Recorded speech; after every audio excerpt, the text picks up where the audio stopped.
Okay.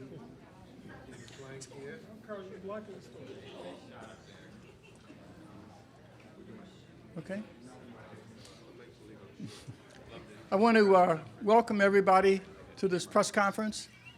I'm Bob Woodson, the president and founder of the Woodson Center. We're sponsoring the 1776 gathering today. We also want to welcome our new partner, the Washington Examiner. They will be publishing our essays on their website starting today, one a day for the next 12 days. And they have a wonderful editorial today. We also, all of our essays are listed on our website, 1776unites.com. You can read the essays. I also want to thank our sponsors, Greg Coons, who couldn't be here but has a representative, and also Jim Forrest, who's one of our great supporters, enabled us to do this. The reason that we're gathered to address the 1619 project, the good news is that it has stimulated a much-needed debate within the black community. The quality of life in the black community has been served over the past 2 centuries with the quality of the debate within. During the 19th century, latter 19th century, there were 3 areas. One, there were those who believe in recolonization, that we should return to Africa. This was briefly embraced by President Lincoln, but the greatest advocate was Garvey. The second were insurrectionists. And they were for violence. Nat Turner, remember. And the third were accommodationists, Booker T. Washington and others. And this debate within the black community served us well. And then 20th century, that debate occurred with the civil rights movement. People don't realize, but in the 60s, we had our own Tea Party movement within the civil rights movement. When everybody at first thought we should have a legal challenge to segregation. And when the students at Greenboro believed that if the pace wasn't aggressive enough, they started the sit-ins, and Dr. King was dispatched from Atlanta to discourage those students from doing that. And they said to him, lead, follow, or get out the way. And so Dr. King then, but the leadership didn't embrace it. But then, so that was one of the currents. We also then, you saw the splintering of the civil rights movement, SNCC, SCLC, because of these different divisions about how we should pursue the path forward. And then you had your insurrectionists, the Black Panther Party, the Republic of New Africa, who believed we should have a separate state within the United States. You had Malcolm X, Elijah Muhammad, but there was a healthy debate. In the last 50 years, there has been no debate in the black community. And we hope that 1776 will spark this kind of competition of ideas and approaches. But what we are troubled about 1619 is that it defines America as being incurably racist. And very simply put, that all white people are beneficiaries of privilege and also are victimizers, and all blacks are victims. And this negative message is dangerous to the future because it discourages black. Nothing is more lethal than a good excuse for failing. And that's our inner cities are ablaze, toxic drugs and predatory violence. But 1619 says that these conditions were spawned by slavery and the shadow of Jim Crow. But this is patently untrue. If that were the case, the fact that more blacks are killed by other blacks today than were killed over a 50-year period by the Klan. We have a 9/11 every 6 months. That condition did not exist prior to the 1960s. And so our essays will bear out the truth. And the truth is that Black America's future was never defined by oppression. It was defined by our response to oppressive circumstances. In other words, when white people were at their worst, we were at our best.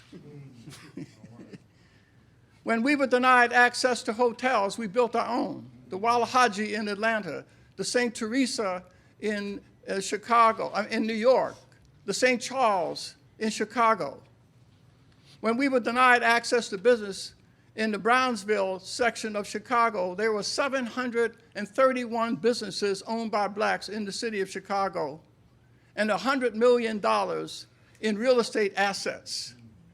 Between 1930 and 1940, when de jure segregation was the rule of law and no political representation, when the unemployment rate in the black community was 40%, we did not respond to that oppression by killing ourselves. In fact, the marriage rate was higher than any other group in America because of our strong Christian values, exercise control over elderly people could walk safely in our communities without fear of being mugged by their grandchildren.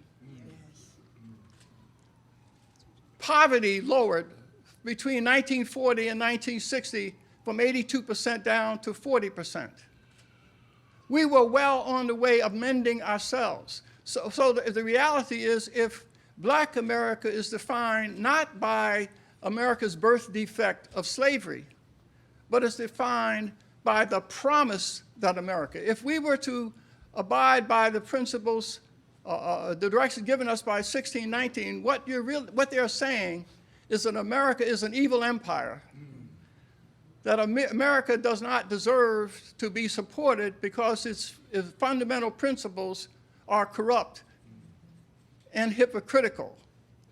And what they really are saying to the thousands and thousands of black who gave their lives in the military defending this nation, that their sacrifice was for naught, defending a corrupt. And we reject this notion. We also believe that if these policies go unchallenged, it has serious implications for our national security.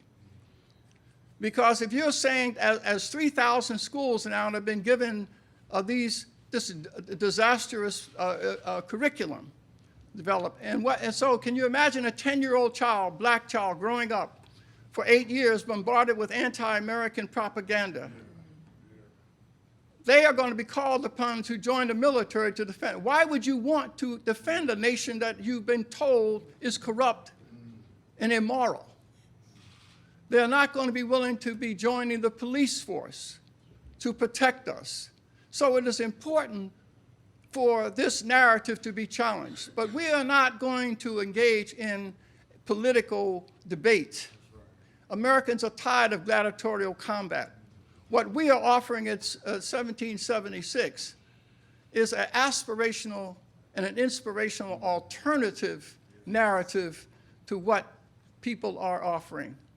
And our scholars here and our activists, the doers and the activists, have come together because our activists are living examples of the founders' principles, and their actions have served to transform inner city communities. And so so what we're going to do is I'm going to ask some of them to come up and share their essays with us, and so that you can give some details. We hope to develop curriculum so that we can present to our K through 12, our children, an alternative. People are inspired, ladies and gentlemen, to achieve when they are given victories that are possible, not always showering them with injuries to be avoided. And this garbage that is coming down from the scholars and writers from 1619, it's most hypocritical because they don't live in communities suffering the problem. So they're advocating something that they don't have to pay the penalty for. And so we believe that we're creating a kind of intellectual ghetto by already telling kids who are in underperforming schools, the reason that they are mugging and killing each other is because it's not your fault. It's racism. If you're having babies out of wedlock, it's not your fault. And right now, we're seeing a disaster about these killings. In St. Louis this spring, we had 16 children under the age of 14 murdered on the streets by other blacks, and only one arrest. But the writers of 1619, they don't have families living in those toxic neighborhoods. And so what we want to present is an uplifting story of, I just wanted uplifting stories in our essays about how people are achieving against the odds so that we can inspire this nation. And again, we are delighted that we have an opportunity to offer a competitive alternative. Yes. It's not enough to tell people what not to read and not to study, but one must give them an alternative to say, pointing to what you should study and what you should memory.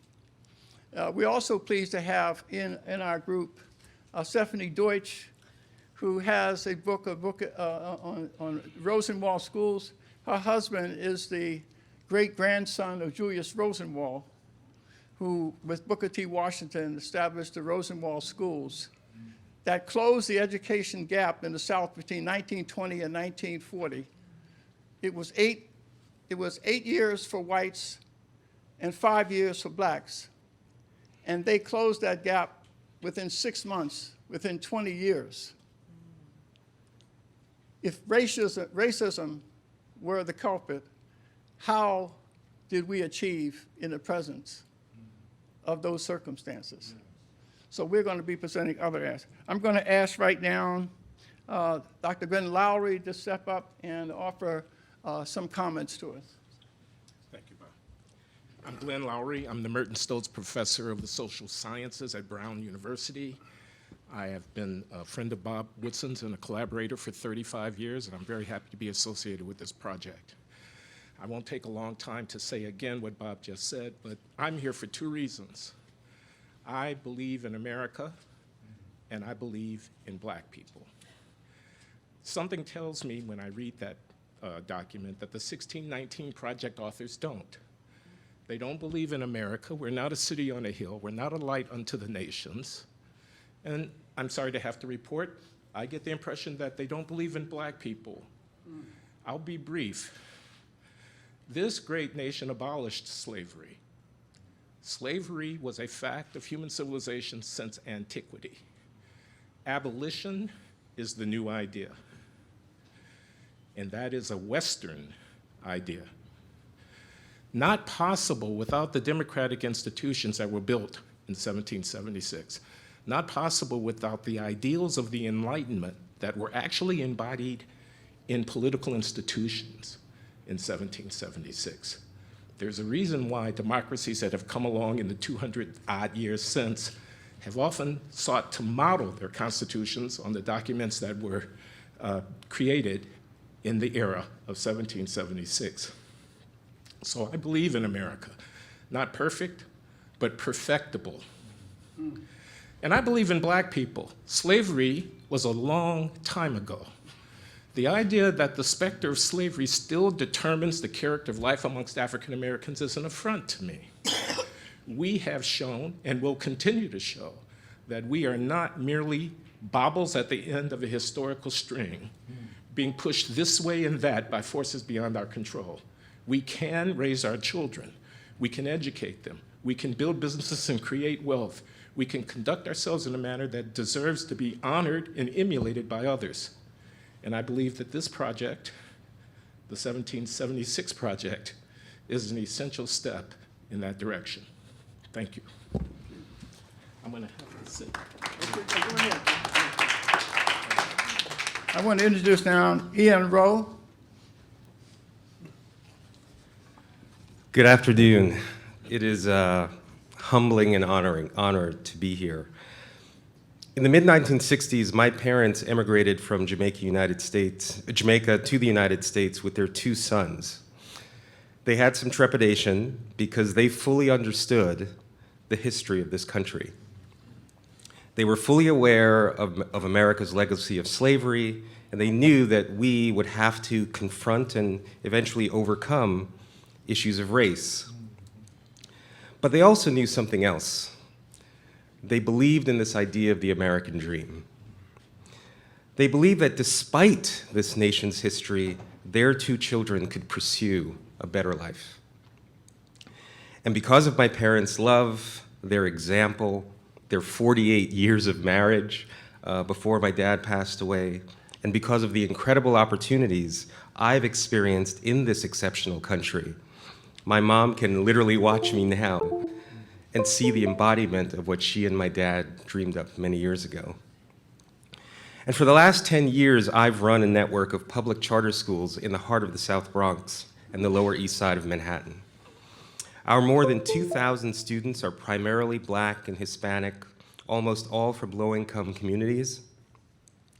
The dreams that the parents in the schools that I lead have the same aspirations for their children that my parents had for me. They don't believe that their kids are doomed because of America's past.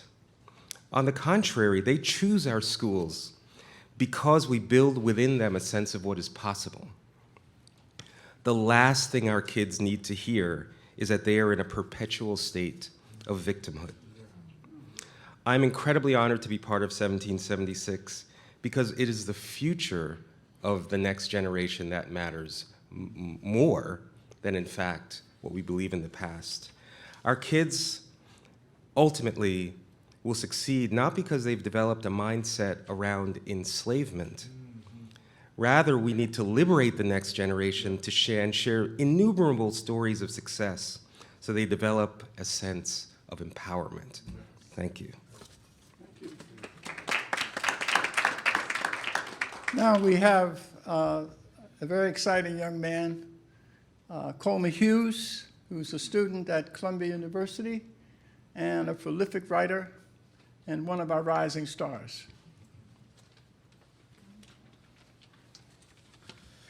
Thank you, Bob. I don't have time to share my entire essay, but I just have a few brief comments. The question we're here to ask today is, what makes America unique? Put differently, if you were to view every nation on Earth in an anonymous lineup, how would you be able to tell which one is America? Increasingly, our most revered journalistic institutions and universities seem to answer in one voice: oppression. Racism, it is often said, is, quote, in our DNA. It is said to be our essential characteristic as a country. You could pick out America in a lineup, they seem to say, because of our tendency to exploit the weak, to excuse the sins of the strong, and to value profit over humanity. Today, we are challenging that false narrative. Any argument that says America is defined by racism and white supremacy must explain why America is the #1 destination for Black and brown migrants all over the world. Any argument that says the Constitution was nothing special must explain why fledgling nations all over the world have copied it. Any argument that says the institution of slavery is what makes America unique must grapple with the fact that slavery was practiced in almost every society on Earth until just a few centuries ago, as well as the fact that most of those societies have done far less than America has to acknowledge and atone for it. To point to America's worst sins is to point out what is least unique about us and to pass it off as our defining feature. America is far from perfect, but to say this is to point out a banality. Nothing man-made ever has been or ever will be perfect. Our challenge is to make incremental progress, to create, as it were, a more perfect union. We can either raise the next generation of Americans to see the country's worst sins as its defining feature, and therefore to see the American experiment as corrupt in principle, or we can teach them to see the country as it is. We can teach them to see the country that migrants all over the world leave everything behind for. In other words, we can teach them how to pick America out in a lineup. Thank you. Now it gives me great pleasure to introduce my longtime friend, Clarence Page. He's no stranger to anyone in Washington or the country. Thank you very much, Bob. I'm not going to read my whole essay here either. You all can do that at your leisure. But I just want to say how I came to be involved with this. You know, great thing about being a journalist is sometimes you run across a story that really has a tangible effect on your own life. And that was how it was when I met Bob Woodson some 30-odd years ago. And it's like, one thing about him is I was also working on a panel show at BET called Lead Story at the time. And I used to call it the Black Men's McLaughlin Group. But it was one that we talked, Glenn knows what I'm talking about. And one thing that was always a nagging point of discussion for us was, where is our agenda as a people? Ever since the 60s, our need for a new agenda was very apparent, but trying to bring people together around certain points was very difficult. And this brings me to the 1619 project, or in the 1776 project, because one of our big questions was, what do we do now? And one thing Bob Woodson said to me was, well, he quoted Abraham Maslow, if the only tool you have is a hammer, all problems begin to look like nails. And the application was very obvious. If the only tool we have is civil rights, which of course is a wonderful tool to have when appropriate, everything begins to look like a civil rights problem. And you cannot fight everything out in the courts. You also need to build some problems from the build some solutions from the grassroots. You need to go to the people who are really being directly affected by the problems and see what they think needs to be done. Then put that together with what you find other people would like to do, and you see where you can meet together on common ground, something that's a geographic place that's kind of unknown in Washington these days. But common ground's a nice place to be. When you go through history, you find that that's where we move ahead. So I was very disturbed when the 1619 project, for example, gave the impression that white people didn't have anything to do with the liberation of black people, as if there weren't any white people in the abolitionist movement. I think Frederick Douglass would be very upset to see that kind of impression, that kind of a message being given out. And I see a lot of stories all the time, and I was telling Bob about how I was surprised while I was trying to figure out how President Donald Trump had defied my predictions and actually won the election, that I was directed by several friends to, why don't you read a book called Hillbilly Elegy by a guy named J.D. Vance, about poor white people in Appalachia. And I picked it up, and I was surprised to notice that J.D. Vance and I have the same hometown, Middletown, Ohio. Only I'm just about 3.5 decades ahead of him. But I had life better for me because we were there in the last great days of post-war productivity. Great steel town, classic Ohio factory town that over time, with the changes in the economy, changes in politics and all, in more recent years, it went from being an all-American city to being known as having one of the worst opiate addiction and overdose problems in the country. I was shocked to find in 2017 that my hometown's city budget, 10% of it the previous year had gone to ambulance calls. And that's the sign of complete deterioration, degradation, breakdown in community. And I have another unusual friend, Charles Murray, who I first met Charles Murray, became, well, actually back in the 80s. Anyhow, I love turning short stories into long ones, so please forgive me. But I just want to say, I was upset with Charles for various flaws I saw in The Bell Curve, which he co-authored. But in 2011, he came out with a new book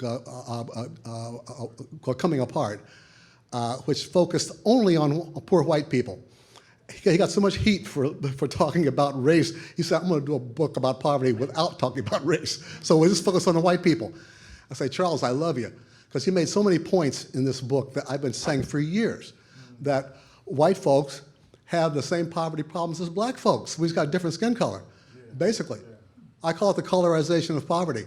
when I was a kid back in the early 60s, and Johnson's LBJ started the War on Poverty, and I was an upward bound worker there a couple years later. It was a time when poverty had a white face, a white Appalachian face. And then after Watts, poverty became black. You can see it in Life magazines, Saturday Evening Post, Look, publications for you young people that were very popular once in America. And that was where we got the visuals, the visual profile of America. And we're still in that stage today. When you say poverty, so many folks think of a black face. They don't see that we have problems across the line. I'll talk with J.D. Vance, and we've compared notes, and we could see that indeed we do have a common ground, and that is we all want to have a more productive America. We want to see that American dream revived. For so many folks, that American dream is just a fantasy. But to me, that's what, talk about aspirational. To me, that's what the Declaration of Independence is about. I just came back from Monticello, another long story I won't go into. But that's why I love the literature that just as yes, I'm going to wrap this up, but just as Thurgood Marshall, just as Thurgood Marshall refused to celebrate the bicentennial of the Constitution, but he did celebrate the improved Constitution, because the original Constitution wasn't perfect, but it had the mechanism for its own improvement. And that is where I am today, ladies and gentlemen. I feel like we all know where we stand now. We are all aware of common ground. We need to talk about how can we move forward together. And thank you very much for your patience. Thank you. Thanks. Next, I want to introduce Dr. John Sibley Butler, longtime friend and probably the nation's foremost experts on the history of blacks in business. Many years ago, we sponsored his research, and we published a magazine with pictures of 4 black men in Durham, North Carolina, in their 90s. All of them had retired from their own businesses. And it was John Butler who found them and wrote about them. And I'd like to ask John to come up and offer his remarks. Thank you very much, Bob. As Bob said, I came here some 30 years ago and said, my interest is in the relationship between innovation and entrepreneurship and success among blacks. Bill Raspberry, former columnist and gone to glory, was there, and he said, you better document everything because nobody will believe it. I did a book called Entrepreneurship and Self-Help Among Black Americans, looking at that relationships. I'm a Southern Louisiana boy that grew up with all kind of great aspirations, surrounded by Dillard University, Southern University, Xavier University, 4th generation college graduate. My question has always been, what's the algorithm for black success? I traced this success beginning in the early 1700s by great scholars such as W.B. Du Bois' economic cooperation among Negroes. Being a scholar, I also look at all of the work done on the Negro college graduates since its inception. And right now, I'm doing a book now on the relationship between the Roosevelt schools and success in America. So basically, if we look at that algorithm, what do we talk about? As Bob has noted, as we've noted some 35 or 40 years ago, the whole idea of looking at success and having a future is very, very important. So I can remember Bob's work in St. Louis. I can remember us talking about how do we really, really change what they call the inner cities. Well, all black Americans are not inner city blacks. Like I said, I'm a 4th generation college graduate, 4th generation success, and how did that happen? So the algorithm then is to concentrate on changing the narrative, first of all, about what America is about. As Bob said, it's the inspirations of black America, it's inspirations how we create institutions and organizations. Atlanta is very, very difficult, but different from Detroit because of the black population. Nashville is different than Detroit because of the success of the black population. People have to confuse segregation with homophily. Beneath the laws of segregation was a whole can-do spirit. As Margaret Levenstein noted in her work on the census and black entrepreneurship, in 1910 census, black were more likely to be self-employed than any other group in America. Beyond homophily was the development of private schools and public schools, whether it was Morehouse, whether it was Spelman. So therefore, by the 1960s, if you will, black Southerners were more likely to be black Southerners were more likely to be college graduates than anybody in the country. And that because it was an emphasis on homophily, an emphasis on the whole idea of coming together. If you have a problem, let's start a school. If you have a problem in the community, let's solve it ourselves. When I did my research in Durham, North Carolina, and talking to those black traditions there, I said, how did you create such an entrepreneurial spirit in the 1920s and the 1930s? They said, well, we solved all our problems by not asking white America what they did to us.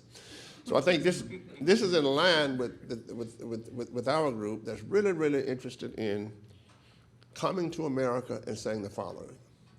There's no other country in America with this tradition of giving people an opportunity to move from point A to point B. And in my opinion, when I look at the work that I'm doing now on the algorithm for success, there's nothing like the relationship between innovation, entrepreneurship, self-employment, and creating a future for future generations. Thank you very much. Thank you.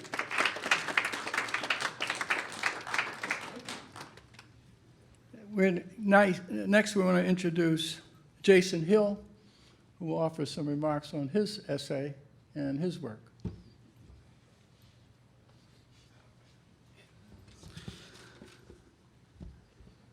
I think, my name is Jason Hill, and I think that the 1619 Project, like every project, presupposes an answer to the question, what is the moral meaning of a phenomenon? And the 1619 Project offers an indictment of the United States of America, a country that I think is the greatest, most unprecedented phenomenon that has ever existed. I came to this country as an immigrant with $120 in my pocket and went on to become a college professor and the author of many books. And in my latest book, We Have Overcome, I sought to, at the time I didn't realize it, but I was answering a question to the 1619 Project, what is the moral meaning of America? And in that book, I sought to give an answer, and that answer is America is an ethical state. And why do I say America is an ethical state? It ties it back to the 1776 Project. America is an ethical state because, and I make the claim that race was always endemic to this country, but race was metaphysically irrelevant to the construction of this country. And the reason I say that race was metaphysically and continues to be metaphysically irrelevant to the meaning of America is that I realized early on from the Constitution that race would never, ever be something, a phenomenon that would determine black people's fate and destiny irrevocably. And so what I'm doing in my work is showing that there was something in that document that provided the emancipatory and provided not just the emancipatory, but provided the tools for the inclusion of black people into what I call the domain of the ethical, into the widening pantheon of the human community, so that blacks and other minorities would suffuse the American landscape with narratives of their own and continue to expand this wonderful experiment, which is not a hermetically sealed phenomenon, but an open-ended system, and that the voices of black people and that the lives and agency of black people would continue to be a constitutive feature of this great republic of ours. The 1619 Project would have us believe that blacks are not part of the moral meaning of America. And what my project is partly doing is rendering that piece of nonsense as what it is, nonsense, that black people, whether they were slaves or entrepreneurs or crop-sharing farmers, have always contributed to the moral meaning of this country. America exists as a possibilities of full disclosures or disclosure of possibilities. It's an aspirational country, and blacks have always pinned their aspirations on the best in America. It's a call for the best within us, and it's a call for us to exercise or moral excellence. And that's just a little bit of what I'm doing in my project. Thank you. And now, Dr. Carol Swain, who will come and share her very exciting paper. I'm Carol Swain, and I'm a former professor of political science and law at Vanderbilt University, and I was also a tenured professor at Princeton. I've known and admired Bob for more than 30 years, and the essay that I wrote for this project is titled Critical Race Theory and Its Destructive Impact on America. It's an essay that you can read. I believe that what I have to offer that's most important for this 1776 project is my life story of having been a high school dropout, one of 12 children, born and raised in rural poverty. I dropped out after the 8th grade. I married at 16. By the time I was 21, I had 3 small children. I earned a GED, went to a community college, and got the first of 5 degrees. I was able to graduate magna cum laude from my 4-year college. People came into my life, and people came into my life, and the ones that took an interest in me and steered me forward, they were white, and many of them were white men. And these people encouraged me that I could do anything, and I did not see myself as handicapped because I was black, I was a female, I was poor. I didn't see any of that until I got to graduate school. And then I learned that I was oppressed, that I was poor, that I was black, that I was a female, and that I couldn't do any of the things that I had already done. And so I believe the 1619 Project offers a very crippling message to our children. And I was spared from having that message brought to me. And I believe that if I had been exposed to that, if I had internalized that negative message, I don't believe I would have been able to do the things that I've done in life. I believe in America. I believe America is the greatest country in the world. I'm a patriot. I want to do everything that I can for this nation to bring it together. And I think that we do need to learn to love and respect each other. And this negativity that's seeping into our schools, that's teaching for one thing, white children are being shamed. They're being told to be ashamed of themselves because of the color of their skin, and black children are told that because of structural discrimination that they can't.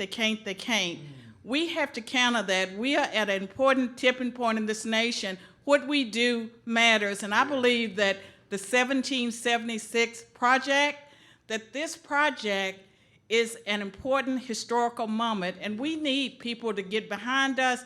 We need to make sure that our message reaches white, black, Asian, Hispanic, everyone. America is a great country, and we need to fight for it. Thank you.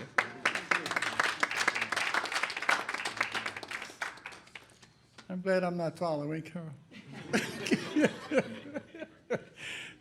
We now want to hear from Taleeb Starkes. Where's Starkes? I'm sorry. Thank you. Greetings. I'm Taleeb Starkes, and don't let the nice suit fool you. I'm from the hood in Philadelphia. Actually, I'm from 2 hoods. The first hood is an environment where criminality and violence litter the landscape. It's a place where homicide is the #1 killer of black males between the ages of 15 and 34. The second hood is just as dangerous, and I would it's arguable that it's more detrimental to one's well-being and development because it kills dreams and aspirations. Now, that hood that I'm talking about is victimhood, specifically racial victimhood. And this hood is being force-fed to us and peddled by a racial grievance industry, whereas the physical hood is being sustained, and which essentially is a byproduct of leftist policies, but that's another story for another day. Anyway, on this Valentine's Day, the 1776 Project is bringing a message of love. Yes. And sometimes love can hurt, like the truth. Yes. And here's a truth that may be hurtful to some people's ears, these people who have agendas. America is not a racist labyrinth that's specifically designed to stifle the advancement of black people. And our police are not badged boogeymen who, as they are often made out to be.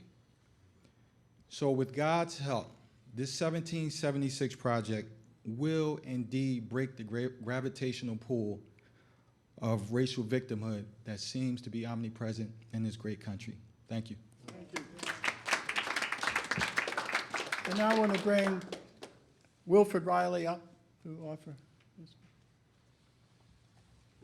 Hi. So I'm Will Reilly. I'm an associate professor of politics at Kentucky State University, and I'm the author of the books Hate, Crime, Hoax, and Taboo. Glad to be here as one of many people representing the 1776 project.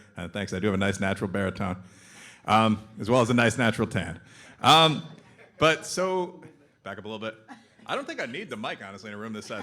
But so the title of my essay is Slavery Doesn't Define African American History, something I believe to be obviously true. And in the full piece, and obviously these, as have been noted, are several pages long scholarly pieces, thanks to the Washington Examiner for publishing this series over a series of days. But the piece breaks this down in some detail. But a couple of quick notes. I mean, slavery obviously is a human universal. People of every race were sold as slaves. Although for whatever reason this is not taught very often in the schools, there was an entire slave trade, the Barbary slave trade, that focused entirely on the sale of white Europeans to primarily Moorish and black masters in northern Africa. In a sentence, slavery existed everywhere in the world until the modern West stopped it around the 1850s. So that's point one. A second point from the essay is that obviously, given that we have no slaves today, there was an anti-slavery movement in the United States for roughly the same duration of time as there was slavery, and this movement won in the end.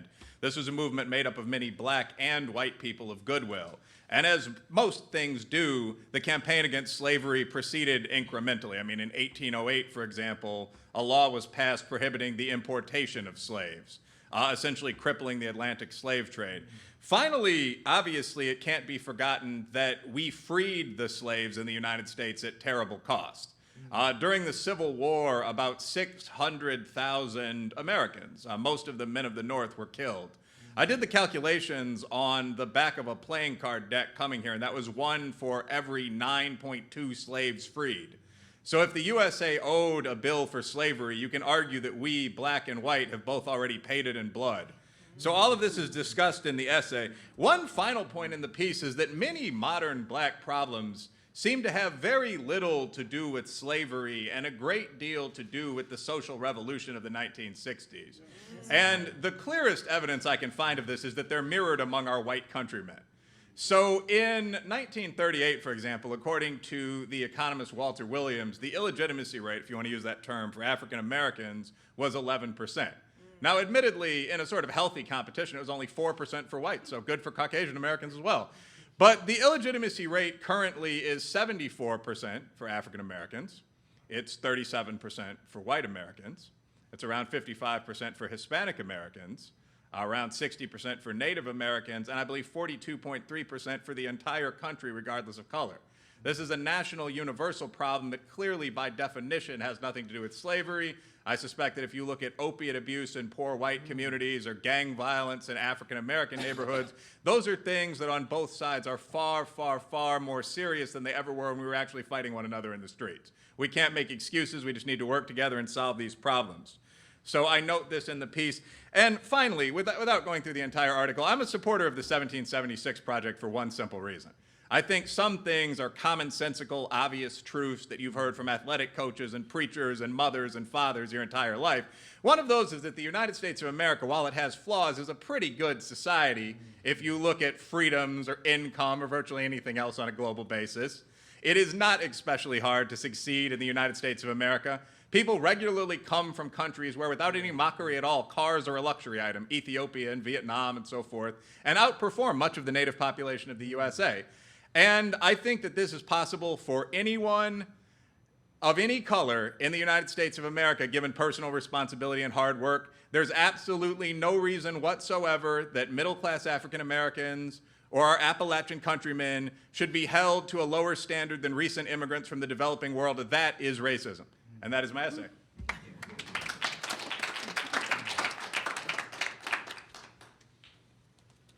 I went down here from Latasha Fields. Hello, yes, I'm Latasha Fields, and I am just honored to be here. And I was asked, why am I supporting 1776? Well, I stand here and I call myself the younger generation to represent that America is a great country. And I have been able and fortunate to connect with Bob Woodson and so many wonderful people that stand behind me, and also have been fortunate to testify before the U.S. Congress about economic poverty in this country. And what I stand to say, I stood to say then, we can achieve through hard work, perseverance. I was a 17-year-old mom, a teen mom, and again, I stand here today as a married woman, almost 15 years with 4 children. I stand as an advocate for quality education. I am also a 13-year homeschool mom. So you can't tell me 1619 what we can't do in this country. You cannot tell me the liberties and the freedoms that has been afforded to my family.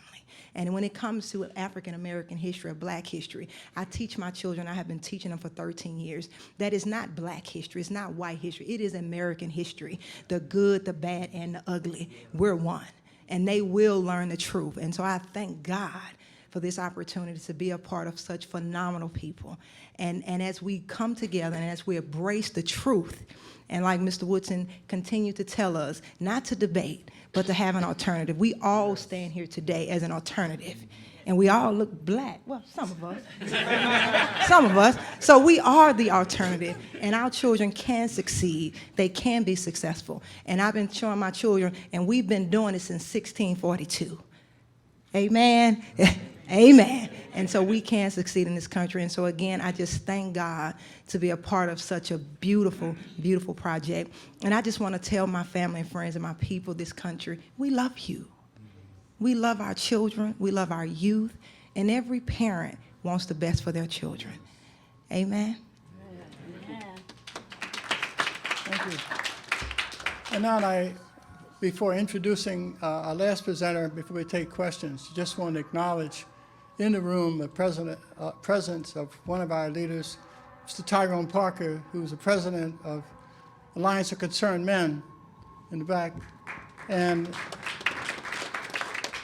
Tyrone and his group, over many decades, as ex-offenders themselves, have witnessed to ex-gang members and brought about peace in these communities through just will and determination to do so. And he and Carl Hodrick and Curtis Watkins and others who are part of the Woodson family, we just praise you and thank you for being a part of it. Another one of those neighborhood healing agents, as I call him, is Toni MciLwain, whom I've known for 4 decades. He's one of our star leaders in the city of Detroit. And I want her to give remarks, and then we'll take questions. Okay, my name is Toni MciLwain from the east side of Detroit, and I'm talking about an area that's 80 to 85% at or below the poverty level. What did I do? I went and lived in that community, and I decided that we are better than what people said we were. And I took that community and I developed block clubs, I developed neighborhoods, they cleaned up that community, they went back to school. We were able to reduce the crime by 40% in 2 years. 40%, because we were able to do that. There's one thing that I noticed that on one of Bob's letters that he sent me, is that God do not select the capable. He select those and make them capable. And I was grateful for that because I saw a neighborhood transform from a deteriorating neighborhood to a livable neighborhood. But not only did I see the neighborhood transform, I saw a residence of a neighborhood, 50 blocks, 5,000 residents lived in that area. And they are now called the heroes of their own families. And I'm grateful for that. Why do I select, or why do I think the 1776 is important? Why do I think that? Because we're part of it. We are what we are supposed to be, where we can lift our own selves up by our own bootstraps. And I'm glad that I was able to lift myself up and to show the other people in that community that they too can lift themselves up. So, Bob, I want to thank you for what you have done, bringing us together, because, by God, we are the incapable, able to be capable of changing our own neighborhoods. Thank you. We'll be glad to take whatever questions you may have. Any questions? Any other questions? Yes. Yeah, you can come to the mic.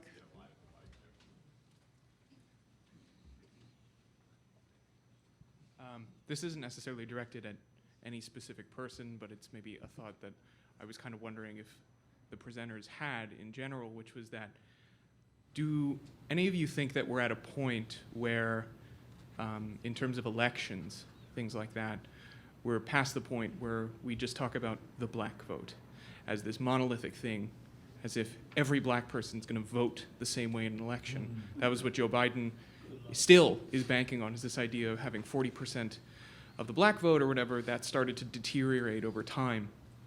Do you think that we're at a point where there's enough economic, social diversity among black people in this country at this point where you're not going to be able to just say, oh, well, the black vote is going to go to this or that candidate? Is there enough diversity of opinion? Is there enough diversity of lifestyle that those days are over, do you think? Well, we are trying to, with 1776, to present to the country, and particularly black America, a reason to think more independently than what they've been told. It's not enough to talk. You can go to any city in the country, whether the governorship is controlled by Republicans or Democrats, the conditions of low-income people are all the same. The answers will not be found through electoral politics. But if I could speak politically for a second, my goal is not to recruit Republicans, make them Democrats. I want the black vote to be an independent swing voter. I want them to get sophisticated enough to vote their issues and to form strategic alliances. It's insulting when I see politicians say, well, all we got to do is go into a black audience and say, we're against racism. Vote for me. Yes. Yeah, I think also if you look at the history, we made our best progress when we couldn't vote in terms of community. So I think what Bob is saying is that, what we're doing is concentrating, and everybody have their own individual aspiration of how they would like to vote. But it's not necessarily just on the established expectations, but a swing vote that's really, really related to the community where you are. But right now, there's no diversity in terms of viewing the black population. It's just being viewed as a monolithic kind of situation, right? But it's kind of where you are in life. I don't know if I'd rather vote or have the concession stand to sell the popcorn to people who are voting.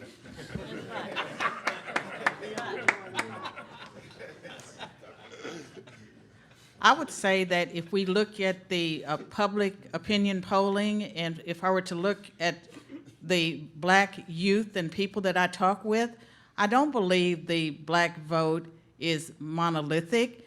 I believe that black people have reached the point where they're looking around and their votes are up for grabs. But in this next election, if I were to make a prediction, I think that the Republicans and Donald Trump, and I know we're not supposed to be political, but I'm speaking as a political scientist now, I think that 20% of the black vote would be reasonable. Yeah, just a quick comment on that in addition to Dr. Swain's. I'm a political scientist by background as well. I think this is really an empirical question. I mean, right now there are large, pretty well-funded movements like Blexit, where the goal is specifically moving African Americans away from sort of the mainstream of the Democratic Party. And I think that's something that a lot of people, you can wager on this on the site Bodog. This is something that a lot of people are very interested in seeing in progress. Will that happen? So that's an empirical question. I do think that there's an interesting background here, and that if you look at, for example, church-going, or attitudes toward issues like quote-unquote transgender rights, the African American community is a fairly conservative community. More conservative than most Caucasian communities, large majority. What you've seen is that African Americans have become an 80 to 90% Democratic voting wheelhouse basically because of the use of the race narrative. That's an empirical fact. I mean, Joe Biden running against Mitt Romney, who's one of the most milquetoast, moderate individuals you can imagine, the anti-racist hit of Bain, said that he was, quote-unquote, going to put African Americans back in chains. And this was said to a large black audience, easily searchable on Google. There were cheers. That's how you've managed to get 86% of the black vote very consistently. Will that continue? We'll see. I mean, there's a concerted backlash to change that right now, I will say. And that's being studied in political science. Yeah, I think, yes. Before that, but the biggest barrier, even the whole voter suppression issue that's supposed to be popular. Well, it turns out that the states with the most restrictive voter laws has the highest black turnout. And also the biggest barrier to voting is apathy. Right. In the last mayor's race in Washington, D.C., in Ward 7 and 8, where it has all the problems, less than 6% of the people turned out. And this is a pattern in Newark, Trenton, other cities where Democrats have been in power. The turnout rate is apathy is the biggest barrier to people voting. So, but I just don't think the answer is through the electoral process. It's a cultural problem. It's an internal problem. Yeah, somebody had a question? Yes. This is more nitty-gritty than an abstract question, but you mentioned the 1619 project already has educational curriculum that's going to thousands of schools, and that you plan to do something in that area too. So where are those plans? What kind of materials would they be, and how would you get them to schools, and what's your time frame on that, Bob? Our time frame, we planned to develop K through 12 curriculum. Joe Young is here from Hartford, Connecticut, one of the country's foremost cartoonists, not cartoonist, there's another more sophisticated, animator. Woo, boy, let me get out of trouble on that. An animator to reach young people, and we're going to commission him to do an animation on 1776. We want to produce videos. I think the impact of your film on Clarence Thomas, that is premiere. We need, hidden figures. I went to a gathering in Virginia, in Fredericksburg, Virginia, on a Saturday afternoon, where the author was there in an auditorium in a women's college. There were seats 1,000 people. There were 1,300, the fire marshal had to turn people away. Hundreds were turned away. Her book was sold out, and it was sold out in the local bookstore. 90% of the audience were black family members. So we really believe there is a thirst in America for virtue in action. And we want to use every means possible to develop a retail strategy. The problem with traditional ways, particularly if conservatives have, of trying to push back against this, is to publish white papers and then argue it on talk radio. Well, we believe that that's insufficient and inadequate. So we hope to develop teachable, retail-oriented materials so we will have an alternative. The most popular book on Amazon in the socialist section is Communism for Kids. Yes, go ahead. I sort of wanted to address the previous question that was asked about whether the black vote was monolithic. And I think it's not monolithic, but there's a sort of monolithicity to the black vote in relation to the Democratic Party. And if you look at the white women's vote in relation to Donald Trump, that is almost monolithic, I mean, compared to the black vote. And I think this is a larger issue about, without sounding condescending or patronizing, about sort of retraining the sensibilities of black voters in terms of their attitudes towards a savior complex. Because many black people have been fed a diet of victimology all their lives. And, you know, I'm not an activist, I'm an intellectual activist, I'm not a community activist or anything like that, but when I speak to black people, I say, you know, look, white people are not coming to save you. You are responsible for your own fate, and your destiny lies in your hand, and the procreative choices that you make are your responsibility. And so I think conservatives have done speaking as an independent conservative, as a group, done a very, very poor job of communicating to black people and to the world in general. For example, the morality of capitalism. That capitalism doesn't lift people outside of poverty and doesn't only have practical benefits, but that capitalism is a moral system. And this message has got to be sent to blacks, that capitalism is something good. And we hear the idea that when black people vote for